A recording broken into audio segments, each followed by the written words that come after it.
Let me ask you something simple, but powerful. What are you currently tolerating that you know deep down doesn't align with your worth? Because here's the truth.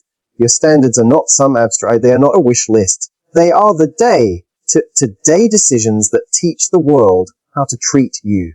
Every time you say yes to something that doesn't honor you, you're saying no to something better that could have taken its place. See, most people think standards are about making a list. I want someone who's ambitious, funny, emotionally available. That's great. But where it really matters is when you're put in the uncomfortable moment of decision. When someone you care about disrespects your time, ghosts you for 3 days, speaks to you with condescension, and you let it slide. That's not love. That's fear. Fear of confrontation. Fear of losing someone. Fear of being alone. But what you don't realize in that moment is that every time you tolerate what you shouldn't, you're training yourself to betray your own needs in order to keep someone close. And over time, that erodes your confidence in ways that aren't obvious until it's already done damage. Your standards aren't about being rigid or judgmental. They're about being aligned. Aligned with your values, or peace. Aligned with the future you want to build. The moment you compromise them, even slightly, especially repeatedly, you invite chaos. You invite misalignment. And that is where most emotional pain begins, in the space between what you know you deserve and what you're allowing. People often confuse being kind with being compliant, but setting a standard isn't unkind. It's clear. It says, this is how I operate. This is the energy I welcome. And if that's not what you bring, I'm willing to walk away. Do you know how powerful that is? To be someone who doesn't rely on threats or ultimatums, but simply exits when their self-worth is on the line. The world doesn't give you what you deserve. It gives you what you're willing to demand. Not in words, but in consistent action. If someone repeatedly crosses your boundaries and you stay, the behavior continues. If someone disrespects you and you make excuses for it, they learn there are no consequences. And at that point, it's not about them anymore. It's about what you're choosing to reinforce. Your standards are the guardrails that protect your self-respect. So the next time you're tempted to lower one for the sake of keeping the peace, ask yourself, am I protecting peace or just avoiding rejection? Because when your standards are clear and immovable, you don't chase respect, it naturally surrounds you. One of the biggest misconceptions people have about boundaries is that they're about pushing people away, that they're cold, rigid, or that they create distance. But that couldn't be further from the truth. Boundaries are not about disconnection. They are about clarity. They don't lock people out. They simply teach others where the door is and what kind of key is required to enter. The reason so many people struggle with boundaries is because they've been taught to feel guilty for having needs. From a young age, we're conditioned to be agreeable, to be liked, to be easygoing. So when the time comes to say, that doesn't feel good to me, or I'm not okay with that, it triggers discomfort. We fear being seen as dramatic, too sensitive, or even selfish. But here's what you need to know: boundaries are one of the greatest acts of love, both for yourself and for the people in your life. When you don't set boundaries, you end up carrying resentment. You say yes when you want to say no. You stay silent to keep the peace. You overextend to avoid confrontation. And over time, that builds bitterness, not because other people are inherently toxic, but because you never taught them how to treat you.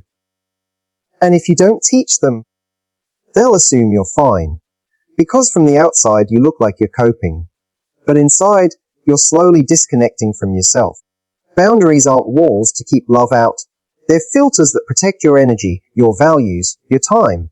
When someone consistently crosses a line you've clearly set, they're not just challenging your preference, they're challenging your self-respect. And no relationship, no matter how much history it holds, is worth the erosion of your identity. People who truly care about you will not only respect your boundaries, they'll appreciate them.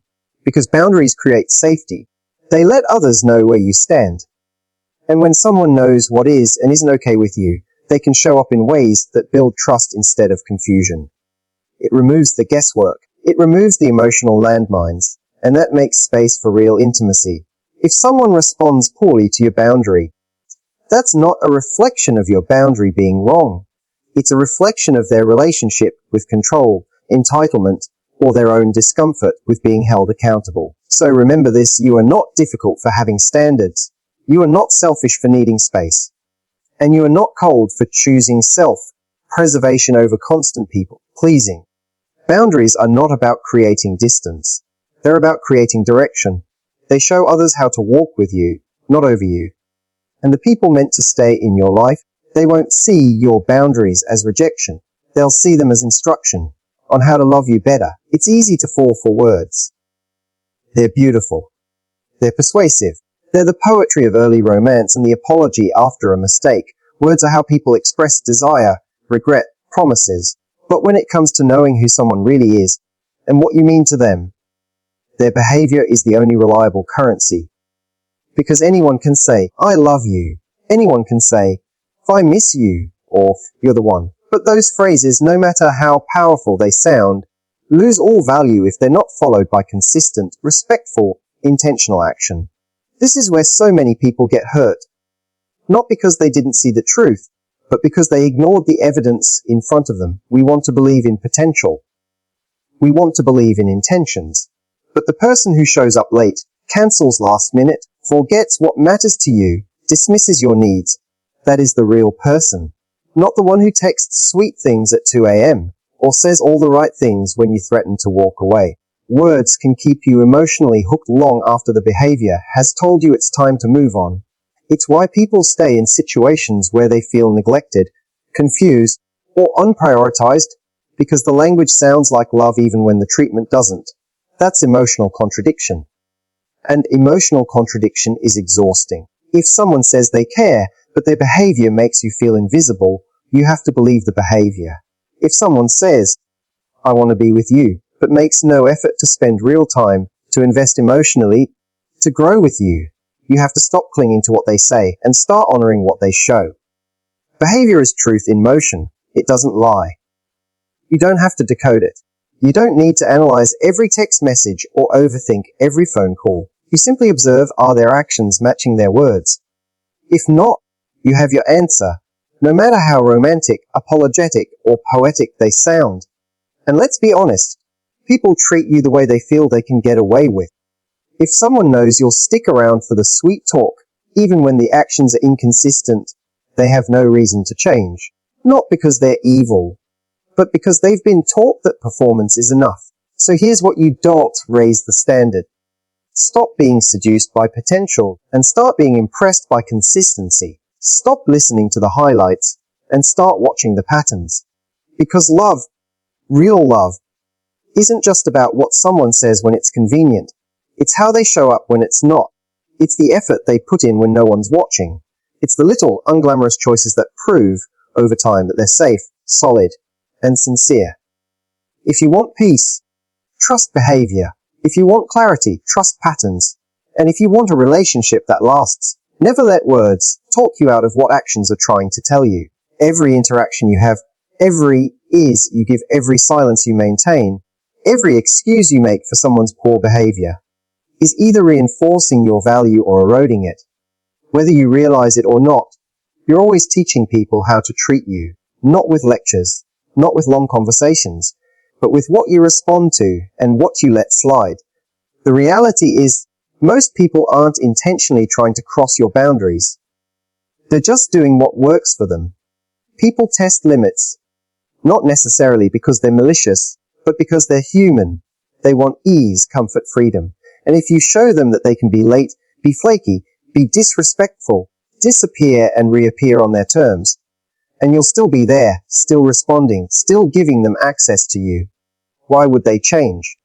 You might think, well, if they really cared, they would know how to treat me. But the truth is, no one knows your internal standards unless you make them visible.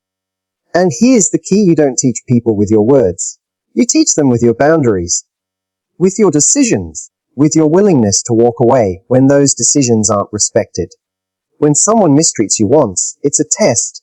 When they do it again, and you stay silent, it becomes a lesson, not to them, to you. You're teaching yourself that their comfort is more important than your discomfort. And that cycle is exactly how people end up in relationships where they feel overlooked, unappreciated, and emotionally depleted. Respect doesn't come from demand. It comes from self-alignment. When you deeply believe that your time, your energy, and your love are valuable, you won't need to beg anyone to see your worth. You'll act in a way that makes it obvious. And those who can't meet that level will naturally fall away. Not because you're being harsh, but because they were never meant to hold that kind of space in your life to begin with. One of the hardest but most empowering things you'll ever do is stop making excuses for people and start making choices that serve your peace. Because love isn't about how much you can endure. It's about how much truth you're willing to stand in. You teach people how to treat you by what you tolerate. You reinforce your worth by what you refuse to repeat. And every time you choose to protect your peace instead of chasing approval, you raise the standard, not just for how others treat you, but for how you treat yourself. So ask yourself this: what have you been allowing that's been teaching the wrong lesson? And what changes the moment you decide to rewrite the message? Because when you start choosing self-respect over comfort, the right people start choosing you in the right way, every single time. Real love is meant to nourish you, not leave you questioning your value. But far too many people find themselves in relationships that chip away at their confidence, blur their identity, and create a constant state of emotional confusion. And yet they stay. Not because they don't see the damage, but because they've convinced themselves that this is just part of loving someone. That love is supposed to be painful sometimes. That insecurity, doubt, and walking on eggshells are normal. They're not. Love should never be the reason you feel small. It shouldn't make you doubt your worth, your beauty, your intelligence, or your place in someone's life. If being with someone constantly has you second, guessing whether you're enough, that's not love. That's attachment rooted in fear. And the more you accept that dynamic, the more you begin to tie your value to how someone else treats you. We've been fed a toxic idea through movies, songs, even social media, that love has to be dramatic, chaotic, or filled with emotional highs and lows to be real. But that kind of love isn't passion, it's instability. It's emotional volatility disguised as depth. True love is safe. It's steady. It uplifts you even when you're not at your best. It doesn't keep you guessing or make you feel like you're constantly auditioning for someone's approval. When you're in the right kind of love, you feel more like yourself. Not less, you feel empowered, not anxious. You feel appreciated without having to overextend, overgive, or overperform. And most importantly, you don't feel like your value is on trial every day. You don't have to prove that you're worthy of staying. If someone says they love you, but consistently puts you down, makes you feel like a burden, dismisses your needs, or treats your emotions as too much, then their version of love is unhealthy. No matter how long you've been together, no matter how many good memories you've shared, the length of the relationship doesn't justify the loss of your self-respect. It's not selfish to walk away from a love that hurts your self-worth. It's survival. Because the longer you stay in something that makes you feel unworthy, the harder it becomes to recognize yourself when you finally leave. You start to believe that what you're getting is all you deserve. And that lie can follow you into every future connection if you don't break the cycle. You deserve a love that reflects back to you what you already know deep down, that you are enough. A love that sees your value without needing you to shrink to fit their comfort zone. So the next time love starts to feel like it's costing you your confidence, your joy, or your identity, remember, if love is costing you, the price is too high. Anyone can impress you once. Anyone can show up on their best behavior for a day, a week, even a month. They can say the right things, plan the perfect date, be incredibly attentive and present when it benefits them. But what separates the genuine from the performative isn't the intensity of their gestures. It's the consistency of their actions over time. Consistency is the real proof of someone's intentions. It's not found in grand romantic declarations or moments of temporary effort. It's found in the quiet, repetitive, everyday choices that say, I'm showing up. Not because I have to, but because I choose to. It's the way someone treats you when there's nothing to gain. The way they show up for you after the honeymoon phase ends. The way they handle conflict setbacks and the less glamorous parts of connection. The truth is, many people can be great in the beginning. That's the easy part. Attraction is effortless. Chemistry is immediate. What's hard is maintaining care when comfort sets in. It's easy to be kind when everything is going well, but how someone behaves when it's inconvenient, that's where their character is revealed. That's where real love is measured. If someone's energy only shows up when they feel like it, or when they sense you're pulling away, that's not consistency. That's control. And if you're constantly having to guess which version of someone will show up today, the attentive one or the dismissive one, you're not in a relationship, you're in an emotional roller coaster. And no amount of chemistry is worth that level of instability. Consistency builds trust. It creates safety. It lets you relax into a relationship without constantly scanning for signs that something is off. When someone is consistent, they're not perfect. But they're reliable. You know where you stand. You know what to expect. And that creates space for something real to grow. One of the biggest mistakes people make is overvaluing potential and undervaluing patterns.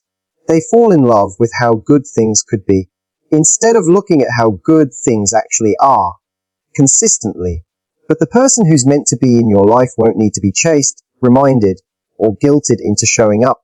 They will just show up, repeatedly, authentically, not because they're trying to win you, but because they value you. So stop giving your heart to the people who show you their best once, then disappear. Start investing your energy in those who show up for you again and again. In small ways, in hard moments, in quiet loyalty, because love doesn't require grand gestures to prove itself. It just requires one small gesture, repeated consistently over time. That's the kind of love that's worth trusting. That's the kind of love that lasts. One of the most confusing and emotionally draining experiences is dealing with someone who sends mixed signals. One moment they're all in, texting you constantly, showing deep interest, making you feel like a priority. The next moment they pull away, go quiet, seem distracted or distant. It keeps you in this constant cycle of anxiety and hope, always wondering if you're doing something wrong or if you just need to be patient for them to come around again. But here's the truth you need to hear. Mixed signals are the message. When someone's words say one thing, but their actions say another, believe the actions. If they're inconsistent, if they come close and then pull away, if they act like they care and then disappear without explanation, that is their message. They're showing you, not that they're confused, but that they're either not ready, not capable, or not serious. Mixed signals are not romantic. They are not mysterious. They are emotional manipulation, even if unintentional. And the most dangerous part is that they keep you hooked. You start clinging to the good moments, justifying the bad ones. You begin to measure the relationship by its potential, not its reality. And you waste weeks, months, sometimes years waiting for clarity that has already been given. Just not in the way you hoped. You might tell yourself, but when it's good, it's really good. Sure. But love isn't just about the highs. It's about the consistency in between them. The space where trust is built, where reliability lives. You cannot build something secure with someone who makes you question where you stand. And you shouldn't have to decode someone's behavior to figure out whether or not they genuinely care. If someone truly wants to be with you, they won't leave you guessing. They won't keep disappearing and returning at their convenience. They won't create emotional chaos in your mind while expecting loyalty from you. They will make it clear, with their words, yes, but more importantly, with their consistency, their presence, and their effort. People who care about you don't send you into emotional spirals. They bring peace. And peace doesn't come from perfection. It comes from clarity. So if someone's behavior leaves you feeling anxious, unsure, or not enough, that is not your cue to try harder. It's your cue to step back and ask, why am I trying to convince someone to choose me when their actions already show me they won't? You deserve certainty. You deserve clarity. You deserve someone whose interest doesn't come and go like the wind. So if you're constantly left confused, remember, the lack of clarity is your clarity. Mixed signals don't need more analysis. They need boundaries. Because the right person will never leave you wondering how they feel. There's a dangerous behavior that hides in plain sight, one that often goes unchecked in relationships, friendships, and even families.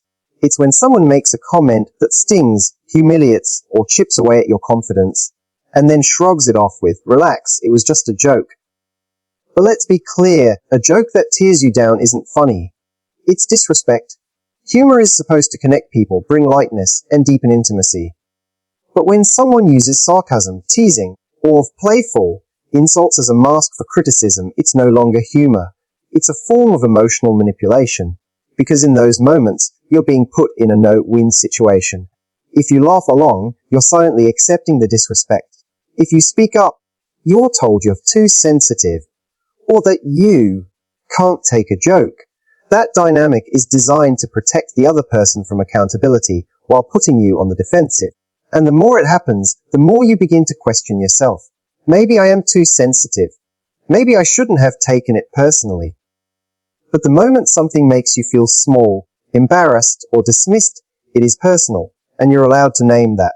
People reveal their true character in the way they joke, especially at your expense. If their humor consistently targets your insecurities, your looks, your dreams, or your boundaries, that's not harmless banter. That's passive aggression in disguise. It's a subtle but consistent erosion of self-esteem. And over time, it starts to change the way you see yourself. You may start bracing for the next jab. You might stay quiet to avoid ruining the mood. You might laugh just to keep the peace. But inside, you're building resentment. Because deep down, you know the difference between feeling seen and feeling mocked. You know when someone's laughing with you and when they're laughing at you. The truth is, anyone who truly respects you will never find entertainment in your discomfort.